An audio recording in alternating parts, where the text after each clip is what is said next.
It has been among the great joys of my career to serve as the Academy's Vice President under the leadership of our President, Paul S. Adler. Paul is the Harold Quinlan Professor of Management and Organizations at the Marshall School of Business at the University of Southern California. He is distinguished not only by his exemplary research record and leadership as an educator, but also by his collaborativeness, his ability to understand the broad social trends and context in which we do our work, his unflagging optimism, and above all, his kindness. Thank you so much, Paul, for serving as our president, and welcome to the podium.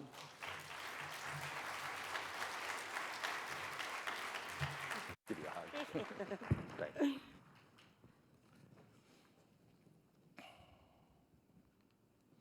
Good morning. What a privilege it is to be with you this morning. I wanted to talk with you about teaching and our role as educators, which is not the most common theme for presidential addresses, but it seems important. I think many of us were drawn into academia not by a passion for teaching so much as an eagerness to engage the research enterprise. And indeed, there's a lot of concern in the academy management community these days about whether that research enterprise is on the right path, whether it's sufficiently addressing needs of practitioners and other stakeholders. And I'm delighted to see that discussion unfold. But I don't think questions about our research should obscure the main means by which we as scholars impact the real world, and that's through our teaching, whether in undergraduate or graduate programs, executive programs, and so forth. So my message today, the 2 points I'd like to raise with you today. First, I'd like to celebrate our role as educators. As management scholars, as members of the Academy, I think we need to celebrate the wonderful care, innovation, thoughtfulness that our community invests in teaching and in learning to become more effective teachers. A little academic parenthesis for a second. I should explain, I'm going to use the terms teaching and education as substitutes. Teaching's often interpreted as merely imparting facts, and education rather as sparking students' own creativity. But those two aspects of our work seem to me so intertwined, I'll use the terms interchangeably. You'll forgive me. So I'd like to begin, though, by reminding ourselves of the critical importance of our role as educators. And then second, I'd like to catalyze some discussion amongst us about the challenges and opportunities that face us as management educators. In teaching, I think, we encounter challenges that are just as serious, perhaps more so, than the challenges we face in our research, but we also face opportunities that are just as exciting. First, let's talk about our teaching and let's celebrate our role as teachers and educators. As between the three main roles, teaching, research, and service, teaching consumes the bulk of our professional time, except perhaps for a minority that get to focus exclusively on research, and an even smaller minority amongst us who've moved into administrative and service roles. Teaching is one of the core roles of our professional identity, and education is one of our profession's core values. As Dwayne Ireland reminded us in his presidential address last year, he took us back to Ernest Boyer's report in 1990 on Scholarship Reconsidered, where they identified 4 types of scholarship: discovery, integration, application, and teaching. And I encourage you to read the Boyer report. I hadn't until Dwayne suggested it. I found they made a very passionate and compelling argument for the importance of this 4th type of scholarship, teaching. And I'd go a bit further, perhaps, than that report did. Our teaching, embarrassing as it is for someone like me to say, I think has a genuinely sacred dimension to it. And that was brought home to me when I started cruising the web. I was looking for some image to use in conjunction with this presentation of teaching or teachers. And if you just click on images when you do your Google search, there's a trove of images in there, and I found myself reacting very emotionally to what I saw. Let's see if we can get this scrolling here. Does that work? There we go. The teaching profession is a very old one, going back to the emergence, perhaps, of complex social structures and the introduction of writing. Teaching began as a specialized occupation when societies became conscious of some precious cultural heritage that they wanted to communicate to later generations. Perhaps they also had to invent some way of keeping kids out of mischief, but the cultural transmission component was fundamental too. And as a result, teaching's always had something of a sacred quality to it. The respect for teachers, when we get it, isn't just a function of the authority and power that we might wield in the classroom, but also of the special status that we enjoy as vehicles for this cultural transmission. Even though as management educators, you might say our subject matter is rather mundane and hard to see the sacred quality of it, our function nevertheless, I think, has genuinely this sacred dimension. So we should remind ourselves of the number of lives we touch through this activity. Consider the number of people who've read our research publications, and I put some of the people we just heard about, I put them in a separate category, but for most of us in the room, the number of people we touch through our teaching is incomparably greater than the number we will ever touch through our research. And reflect back too on the messages that you got from students after the grades were in about the difference you made in their lives. I don't get many of those messages about my research. Perhaps you do. We should celebrate too then the influx of students into business management programs. Both undergraduate and graduate programs around the world continue to grow. And I think that's good news. I think that's good news, not just because it means more jobs for us and our colleagues and our PhD students, but also because I think it reflects the growing sophistication of business management. And management is a key function in modern societies. The quality of management in a firm or a region has such an important effect on the growth and the quality, on economic growth, and on the quality of people's lives, both at work and beyond. Even if in capitalist economies, business management, you might argue, is the source of many of our economic, social, environmental woes, that shouldn't obscure the fact that alongside those negative aspects, managers' work also has an important, vital, productive, positive side in coordinating large-scale undertakings, in developing better ways of satisfying human needs, in identifying new needs. Even if we have criticisms of our undergraduate and graduate business curricula, and I'll come back to that in a minute, and even if the MBA degree has itself become something of a fetish, that shouldn't obscure the fact that our work as management educators fulfills an honorable, important, critical role in expanding our students' productive capabilities, helping them understand the complexity and deep ambiguity, perhaps, of the roles that they perform as managers. So given all this, I find it immensely gratifying to see the teaching figure so prominently in the life of the Academy of Management. We have a management education division with nearly 2,000 members. We have a specialized journal, the Academy of Management Learning and Education, which is a thriving journal. Many of our divisions offer PDWs devoted to teaching. Many offer web pages with extensive teaching resources. The Academy and several divisions honor teaching with specific educator awards, such as the one we just heard. 2 years ago, we launched a conference within the conference, the Teaching and Learning Conference. About 150 people attended when we first launched 2 years ago. Last year, there were 350 odd. This year, we have well over 400. So I offer my thanks, and I'd like us all to offer our thanks together to the hundreds of volunteers in the Academy who lead and manage this terrific portfolio of activities. Can we perhaps offer our appreciation and a round of applause for these colleagues? Thank you.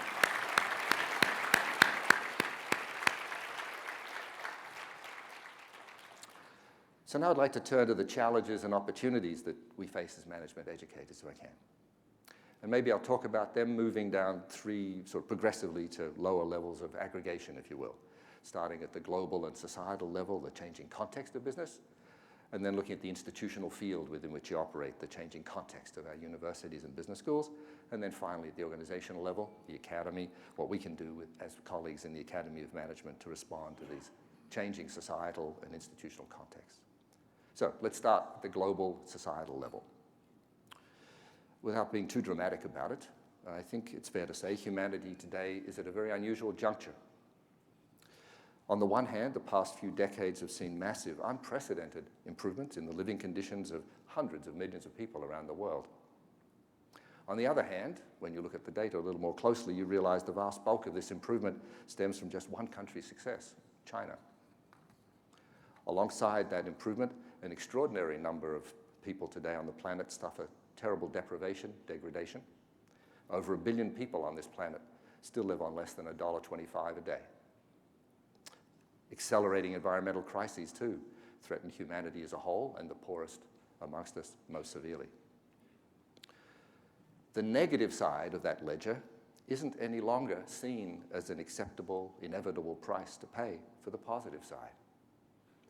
As people become aware of the technological capabilities available to humanity today, public opinion around the world, I think, is increasingly scandalized by our collective inability to assure a decent life for all. Forgive if this sounds a little rhetorical, but it's coming from the heart.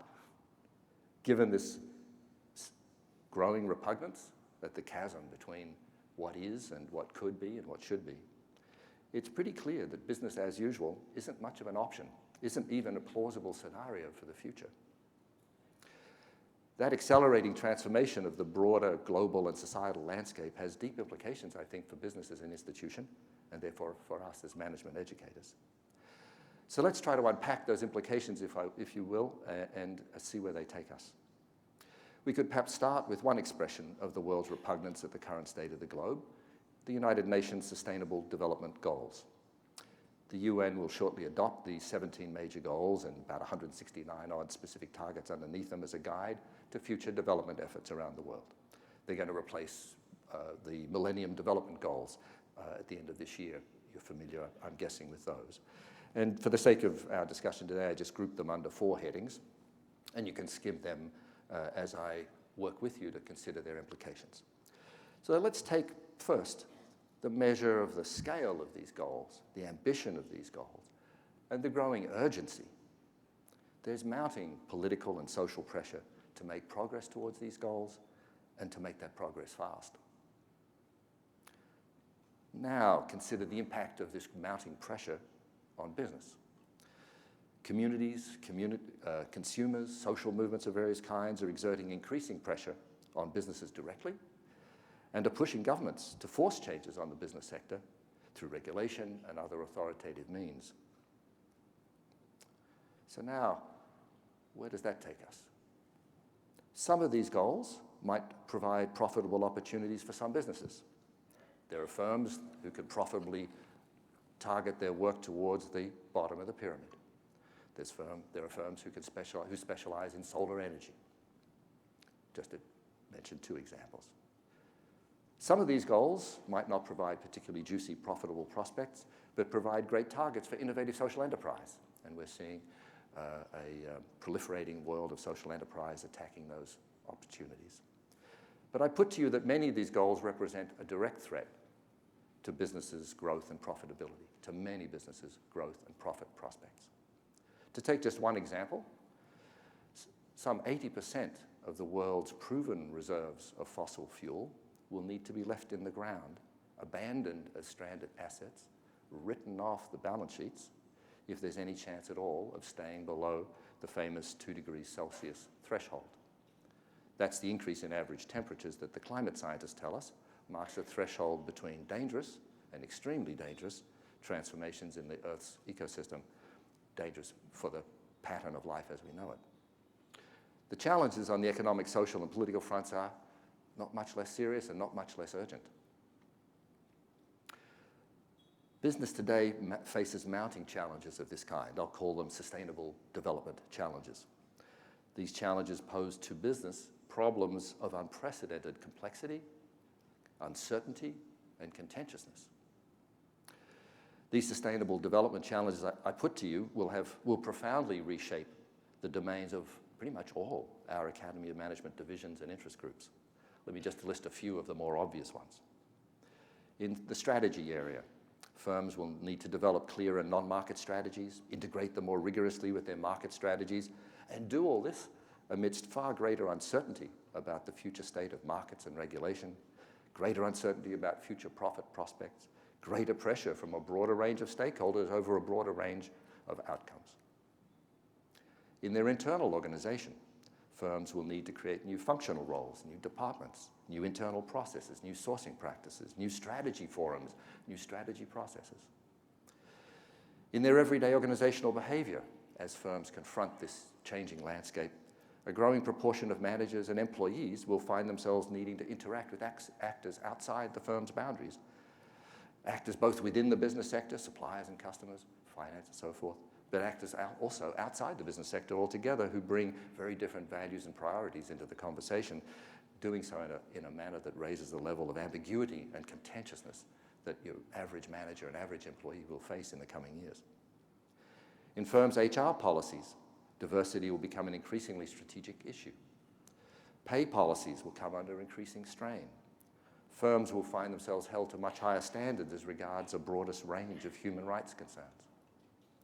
And finally, not to belabor the point, in the choice of technologies, firms will be challenged to green up, and perhaps very quickly, far more quickly than would be profitable for them, to decarbonize their products and processes, to radically reduce their use of freshwater resources, to take responsibility for the chemicals they use, the recycling of their products. You add all those together, and it seems to me difficult to avoid the impression that business faces momentous change, and those changes are coming at us very fast. So now let's reflect on the implications of those development challenges for management education. Our students, both as future managers and as citizens, will need to find their footing in this new context. And if our educational programs are going to equip these students to be effective in that new context, I think we're going to need to change the content and the mix of our courses in the business curriculum.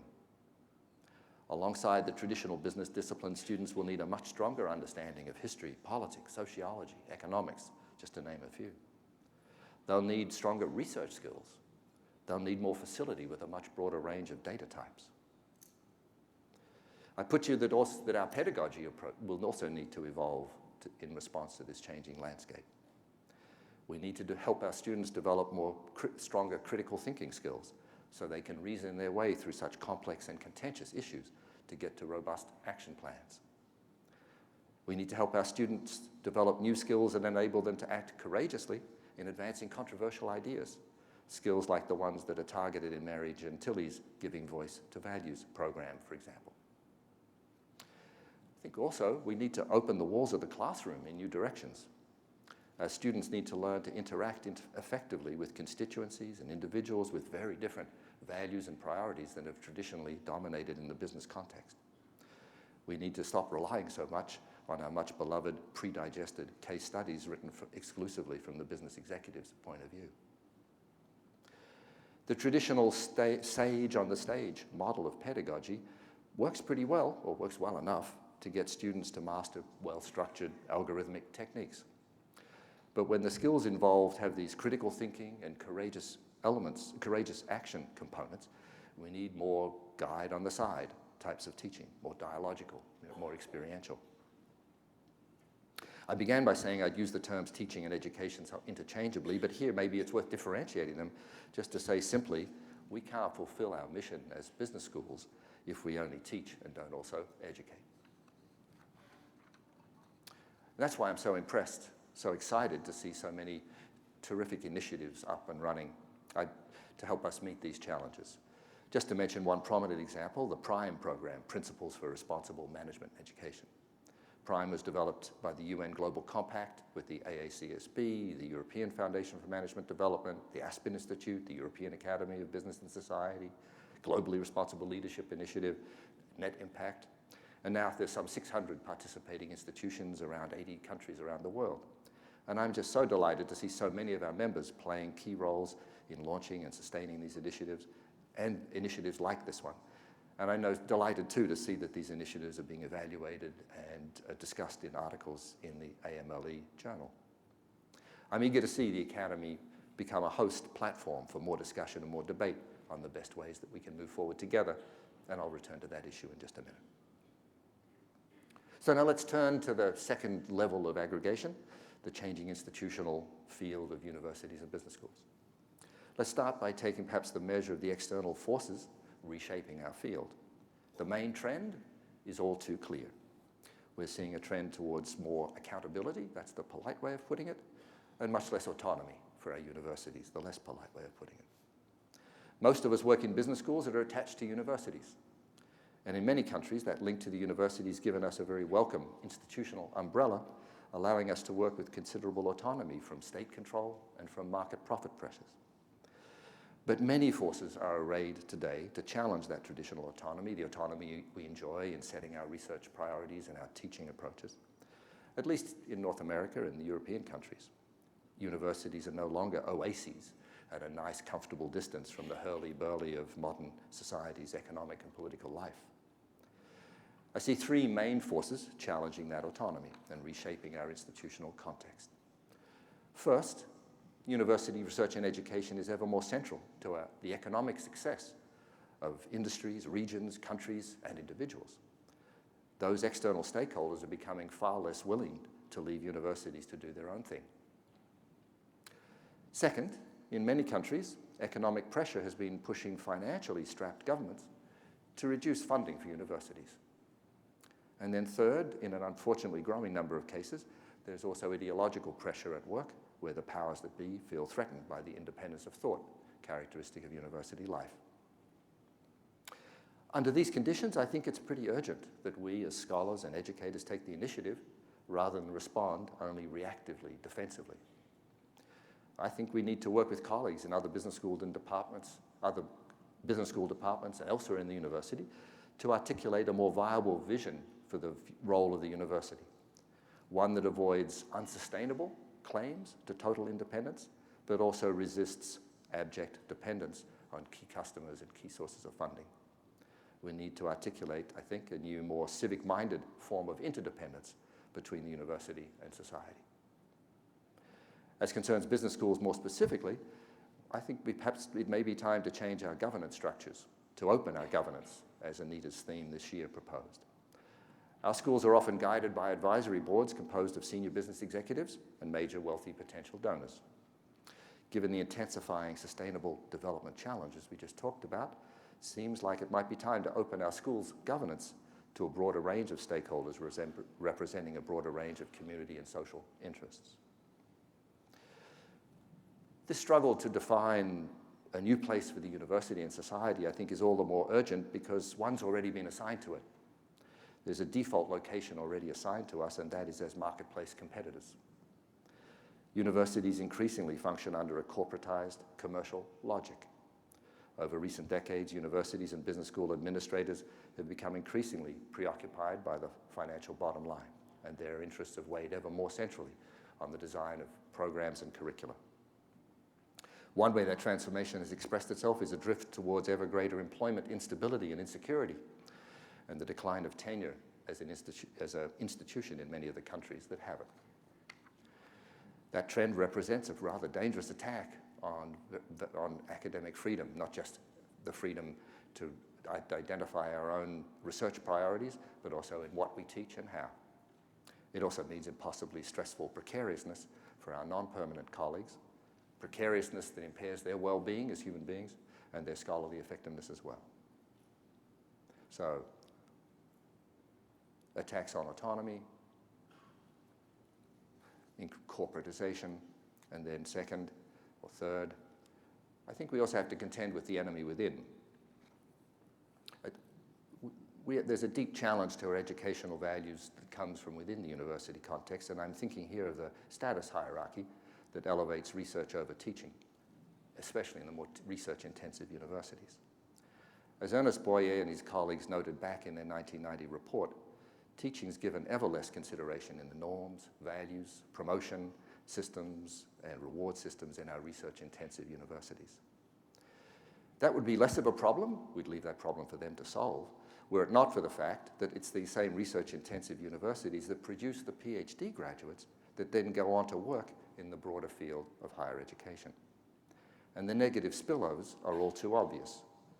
First, our research-intensive universities often socialize these PhD students into seeing their teaching role as entirely secondary to their professional identity as researchers. And second, these universities rarely include in their PhD programs any serious training in how to teach or in the underlying pedagogical theories.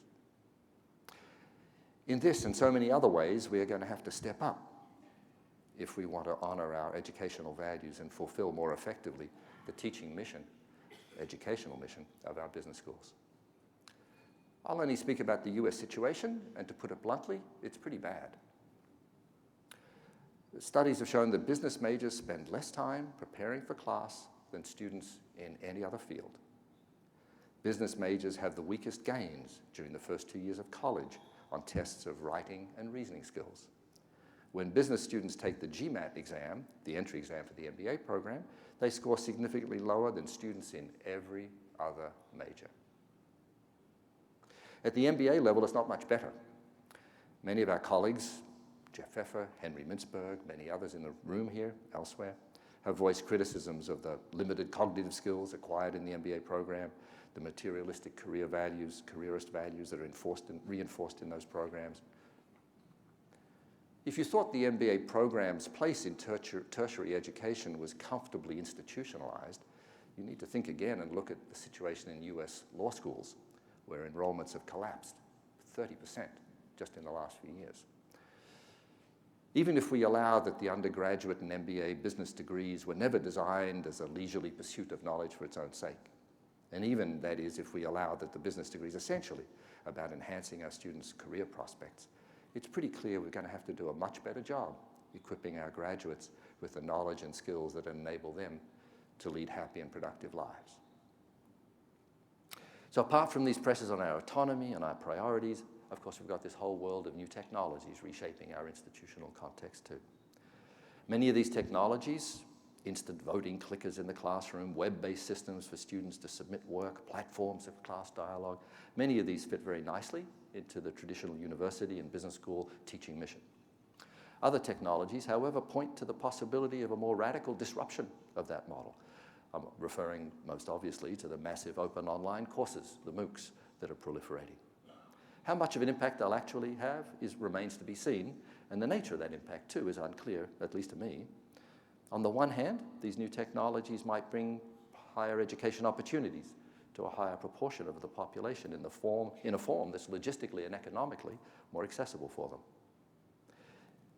Even if that turns out to radically disrupt our work and employment conditions as professors, I think our sense of civic responsibility obliges us to embrace rather than resist that possibility, at least insofar as it offers genuinely valuable educational and development opportunities to our fellow citizens. On the other hand, we should, as professional educators, be the guardians of the quality of these new opportunities.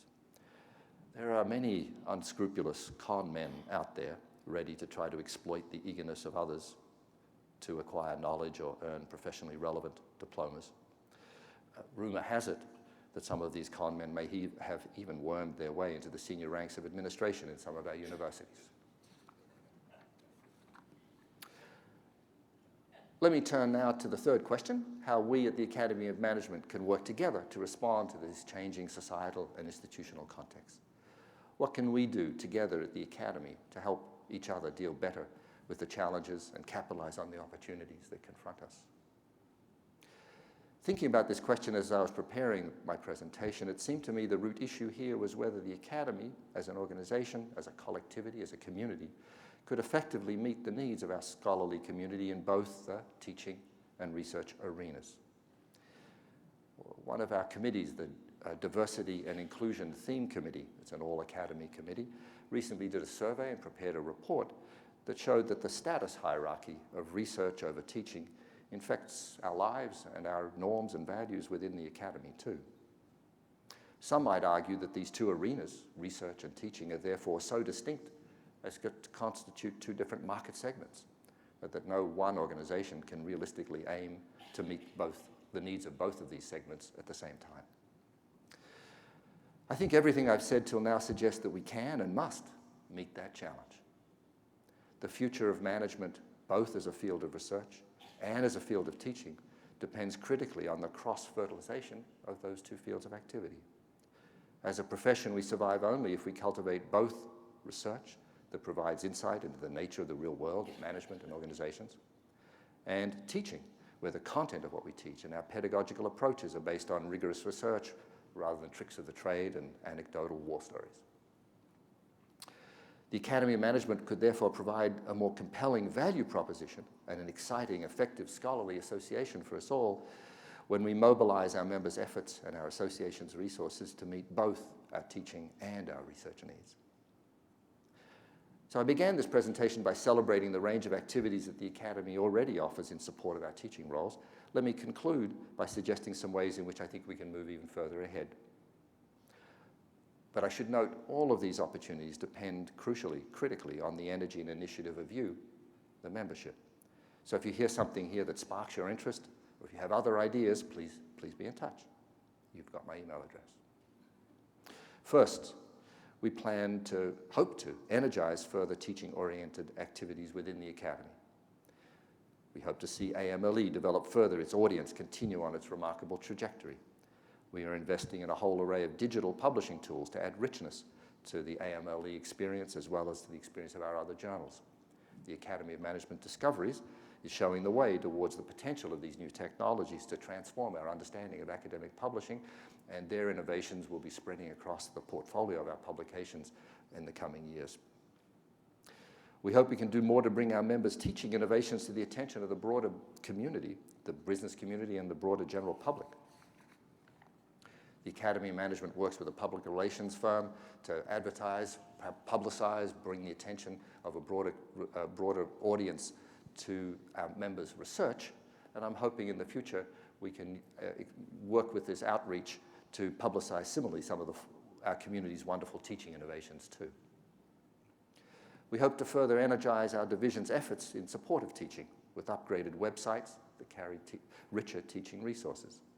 We have another cross-divisional volunteer committee, the Teaching Theme Committee, that works across the whole Academy of Management to stimulate and coordinate teaching-related activities, and we're working with the Teaching Theme Committee to help them link up with volunteer representatives from across the interested divisions and interest groups to push that work forward further. We're hoping to build the Teaching and Learning Conference into a bigger and even richer program. We'd like to see the Teaching and Learning Conference become not only the home for leading-edge thinking in teaching and learning research and practice, but also perhaps a place where members can find mentors in the art of teaching. Finally, we hope to offer the Teaching and Learning Conference outside North America, taking it to where so many of our members are across the globe. Indeed, we'll be announcing shortly a new program that will have the Academy of Management and our various divisions and volunteer groups offering a whole portfolio of smaller Academy conferences each year in different regions around the world at different times of the year. Some will be focused more on research, some perhaps more on teaching. Hopefully, many will address both. So the first axis of our work, further energizing our existing teaching-oriented activities. Second axis of our work, I think, is reaching out to our teaching-oriented colleagues. We hope that through the Teaching and Learning Conference and these other activities, we can make the Academy a more valuable experience for colleagues in more teaching-oriented schools. Some of these colleagues have lost interest in the Academy because we've not been offering enough value to them in their teaching roles. We want to reach out too to the growing number of part-time instructors in less secure employment conditions. These colleagues may not have even thought of joining the Academy. We want to explore how the Academy could offer more value to them, perhaps helping them keep abreast of research, information about jobs, opportunities to advance their own skills. And then finally, we want to empower our members, you, to act as progressive change agents in this transforming landscape. Our 2010 strategic plan, I'm sure you've all consulted it on the Academy website, but if you haven't read it, it makes for a great reading, made a commitment to building a research capability aimed at better understanding the changing state of our profession as management scholars. And the goal of this initiative was to mobilize our members' collective intelligence to provide us all with more insight into the changing context of our work and the various creative ways that our colleagues have found to respond to these new challenges and new opportunities, and making that available to everybody to empower you as individuals and groups to forge your own responses to this evolving landscape. The Careers Survey, led by Maria Kramer and her working with a team of terrific scholars, was the first initiative of that kind. That survey's results are available on the Academy website. Just Google Careers Survey. And some of their results are going to be presented in the Careers Division session tomorrow in a session called Identity Work in Career Transitions. I encourage you to attend it, to read the report. It's a very rich account of the changing context of our careers. We hope to launch other such investigations into the evolving landscape of our profession. In sum, and with this I conclude, I hope you share my excitement to be part of the Academy of Management, where we reflect together on the nature and implications of the accelerating changes in our societal and institutional context. Where can we can reflect together on the resulting challenges facing business and managers, where we can work together to develop new management education approaches that respond to these new conditions, and where we work together to develop model curricula, teaching materials, teaching capabilities that honor our responsibilities as management educators to our students and other stakeholders. All of this, however, to go back to a point I made a minute ago, is a function of your efforts as volunteers. The Academy as a formal organization has no capability with which to deliver these sorts of results. We're just an institutional shell that facilitates your initiatives. So please do get involved. I'm eager to hear any of the thoughts you might have on the ideas I've presented today, how the Academy might better serve our core value of education. Reach out to us if you want to get involved, but you're not sure how to do that. You've got my email address. I look forward to hearing from you. Thank you very much indeed. I hope you have a great few days here at the meeting. I hope you get outside the meeting to enjoy our host city, Vancouver. Thank you so much for your time and attention. Thank you.